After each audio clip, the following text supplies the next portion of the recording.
TV వీక్షిస్తున్న ప్రేక్షకులందరికీ నమస్కారం. ఈ రోజు ముఖ్యాంశం ఏమిటంటే పవన్ కళ్యాణ్ గారి యొక్క విద్యా అర్హతల గురించి మనం కులంకుశంగా తెలుసుకుందాము. ఆయన గురించి ఎంత తెలుసుకున్నా తక్కువే. ఆయనకున్నటువంటి మేధాశక్తి అటువంటిది.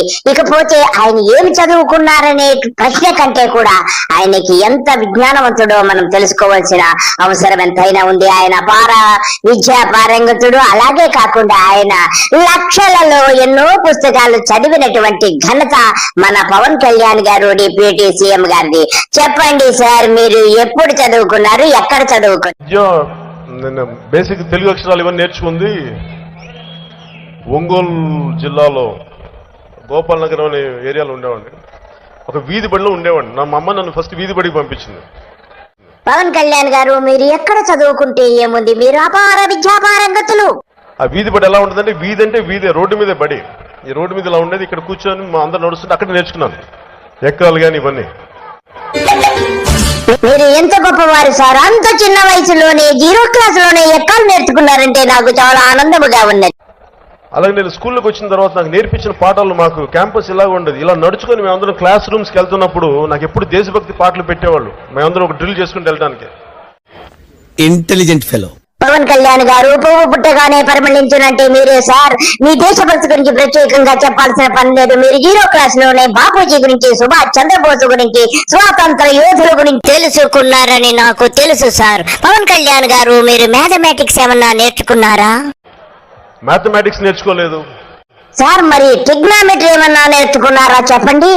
ట్రిగ్నామెట్రీ నేర్చుకోలేదు. మరి కాలిక్యులస్ ఏమన్నా నేర్చుకున్నారా సార్? క్యాలిక్యులస్ నేర్చుకోలేదు. నాకు తెలుసు సార్, మీరు సోషల్ సైన్స్ బాగా నేర్చుకొని ఉంటారు. సోషల్ సైన్సెస్ నేర్చుకోలేదు. కానీ నాకు తెలుసు సార్, మీకు దేశభక్తి పూర్తిగా అలవడిందని. దేశభక్తి అయితే నేర్చుకున్నాను ఆ పాటల ద్వారా. సరే, మీకేమీ రాదు, మీ బాధ ఏంటో ఒకసారి చెప్పండి సార్. నాకు బాధ ఎక్కడ ఉండేదంటే, సోషల్ పుస్తకాలు చాలా గొప్పగా ఉండేది. మన ఇల్లు, మన బడి, మన సమాజం ఎలా ఉంటుంది, గాంధీ గారు అట్లా, సుభాష్ చంద్రబోస్ గారు ఇట్లా అని. పవన్ కళ్యాణ్ గారు, మీకు గోచి లేని రోజుల్లోనే బాపూజీ గురించి, సుభాష్ చంద్రబోస్ గురించి 1వ తరగతిలోనే అన్ని విషయాలు తెలుసుకోవడము చాలా ఆశ్చర్యముగా ఉన్నది. వాస్తవం వచ్చేటప్పటికి ప్రతి ఒక్కళ్ళు అన్యాయం దోపిడీ చేస్తే నాకు అర్థమయ్యేది కాదు. నాకు అందుకని ఎవరితో మాట్లాడలేక ఒక్కనే కూర్చునేవాడిని స్కూల్లో. అంటే నేను చదివే పుస్తకాలకి కనిపించే వాస్తవ ప్రపంచానికి రెండింటికి సంబంధం లేకుండా ఉండేది. పవన్ కళ్యాణ్ గారు, మీకు చిన్నప్పుడే కన్ఫ్యూజ్ కాదు, ఇప్పటికీ కూడా ఏమి మాట్లాడినా ఎవరికి అర్థం కాదు కదా, అంత మేధాశక్తి. అంటే మీ జ్ఞానము ప్రజలకు లేదన్నమాట. మీరేం మాట్లాడినా ఎవరికి కూడా అర్థమైన పాపాన్ని పోలేదు కదా సార్. ఆ బాధతో నేను ముడుచుకుపోయాను. నాకేం చేయాలో తెలియలేదు సార్. మీరు చిన్నప్పుడు ముడుచుకుపోతే పోయారు, కానీ ఇప్పుడు ముడుచుకుపోతే అసహ్యంగా ఉంటుంది సార్. అందుకని ఇవన్నీ విరక్తికి వెళ్ళిపోయి ఎవరు కనిపించకుండా సన్యాసం తీసుకుందాం అనుకున్నాను. పెళ్లిళ్ళు చేసుకోకుండా, పెళ్లి పెటాకు లేకుండా హిమాలయాలకు వెళ్ళిపోయి యోగం తీసుకుని అక్కడ చేద్దామంటే అది తప్ప అన్నీ జరిగినాయి. చాలా పెళ్లిళ్ళు కూడా అయినాయి. పవన్ కళ్యాణ్ గారు, మీరు చిన్నప్పుడే హిమాలయాలకు వెళ్ళిపోయింటే చక్కగా గడ్డాలు మీసాలు పెంచుకొని తపస్సు చేసుకునేవారు. మాకు మిమ్మల్ని చూసే కర్మ ఉండేది కాదు. ఇకపోతే మిమ్మల్ని ఒక్క విషయంలో ఒప్పుకోవాలి సార్, ఎన్నో పెళ్లిళ్ళు చేసుకున్నా అన్నారు. నాకు అర్థమైంది ఏంటంటే 3, 4, 5 కాకుండా దాదాపు కరడగలన్నా చేసుకున్నారా ఏమిటో అంతా కన్ఫ్యూజ్ చేసేస్తారు. నిజం చెప్పండి సార్. కాదు, ఇవన్నీ నేను ప్లాన్ చేయలేదు, జరిగినాయి అంతే. అయితే అంతా విధిరాత్ అంటారు. అయితే ఇది మా కర్మ సారు. నేను మీ అంత చదువుకోలేదు, నేను మీ అంత కాలేజీలకు వెళ్ళలేదు. నేను కరెక్ట్గా చెప్పాలి, 8th క్లాస్ దాకా చదువుకున్నాను. 10th ఏదో ముక్కి మూలిగి గ్రేస్ మార్కులతో పాస్ అయ్యాను. గ్రేస్ మార్కులతో పాస్ అయితే ఏముంది సార్, కోటి పుస్తకాలు చదివిన మేధస్సు మీది. ఆ ముక్కి మూలిగిన మా మార్క్స్ కి నాకు నెల్లూరు బీఆర్ కాలేజీలో నాకు సీట్ ఇవ్వలేదు. సిఈసి ఇచ్చారు, నీకు అదే ఎక్కువ అని. అది కూడా చాలా రికమెండేషన్ ద్వారా. అయితే మీ సీటు కోసం ఆ రోజుల్లోనే రికమెండేషన్స్, అంటే జస్ట్ లైక్ పాలిటిక్స్ లాగా. అదే నాకు సిఎస్సి అని చెప్పి నేను ఎంఎస్సీ కూడా మ్యాథమెటిక్స్ కూడా నేర్చుకుంటానని చెప్పి బలవంతం మీద ఎంఎస్సీ నేర్చుకున్నాను. Mathematics, economics, commerce. అది కూడా నాకు అర్థం కాలేదు. క్యాలిక్యులస్ అన్ని చెప్తుంటే ఇలా చూసేవాడిని, నాకేం అర్థమయ్యేది కాదు. పవన్ కళ్యాణ్ గారు, అబద్ధాలు చెప్తే నమ్మేటట్టు ఉండాలి. మీరు 10th క్లాస్ వరకు జనరల్ మ్యాథ్స్, కాంపోజిట్ మ్యాథ్స్ కాదు, మీకెలాగే ఎంఈసీ ఇస్తారు సార్. లెక్కలు వచ్చంటారు, అన్ని వచ్చంటారు. చూడి పవన్ కళ్యాణ్ గారు, మీ మేధాశక్తి తెలుసుకోవడానికి ఒక విద్యార్థిని వచ్చింది, చెప్పండి. Heartly welcome to our college sir. నా పేరు G Asha Jennifer. Department of triple. ఆయనకు ఏబిసిడీలే రావు, నువ్వు ట్రిపుల్ ఈ అంటే ఏం తెలుస్తాదమ్మా? Triple E electricals and electronics engineering. బ్రతికించారు పవన్ కళ్యాణ్ గారు, త్వరగానే తెలుసుకున్నందుకు సంతోషముగా ఉంది. నాకు అనిపించింది విసుగు వచ్చి టీచర్ల దగ్గరికి వెళ్ళటం మానేసి, అలా నేను ఎడ్యుకేషన్ అలా సఫర్ అయింది కొంత హెల్త్ వల్ల. అయితే పవన్ కళ్యాణ్ గారు మగ టీచర్లు అంటే ఇష్టం ఉండదు అనుకుంటా, అంతే కదండి? ఇవన్నీ చేసి ఏమనిపించింది ఫైనల్ గా, ఒక్కసారి ఒకే ఒక అటెంప్ట్ చేద్దాం. ఇంటర్మీడియట్ అలాగా సెప్టెంబర్ పీస్ అయింది. ఈసారి నెక్స్ట్ మార్చ్కి ఇక్కడికి వచ్చి ఎవరికి తెలియకుండా సీక్రెట్ గా ఆంధ్ర యూనివర్సిటీ సంబంధించిన PUC ఎగ్జామ్స్ రాదు. పవన్ కళ్యాణ్ గారు వింటున్నాం కదా, మీ సిగ్గు లజ్జ ఇడిచిపెట్టేసి అబద్ధాలు చెప్పకూడదు సార్. 1971లోనే PUCని రద్దు చేసి ఆంధ్ర రాష్ట్రంలో ఇంటర్మీడియట్ తీసుకొచ్చారు. అయినా మీరు పుట్టింది ఎప్పుడు? 1971లో. PUC చదవనాక నువ్వు ఆంధ్ర యూనివర్సిటీకి వెళ్ళిపోయావా? సిగ్గు లజ్జ ఉందా నీకు? చిన్నప్పుడు మా తమ్ముళ్ళు ఒక పట్ట పెట్టిన ఫోటోగ్రాఫ్ ఉంటుంది ఇట్లా.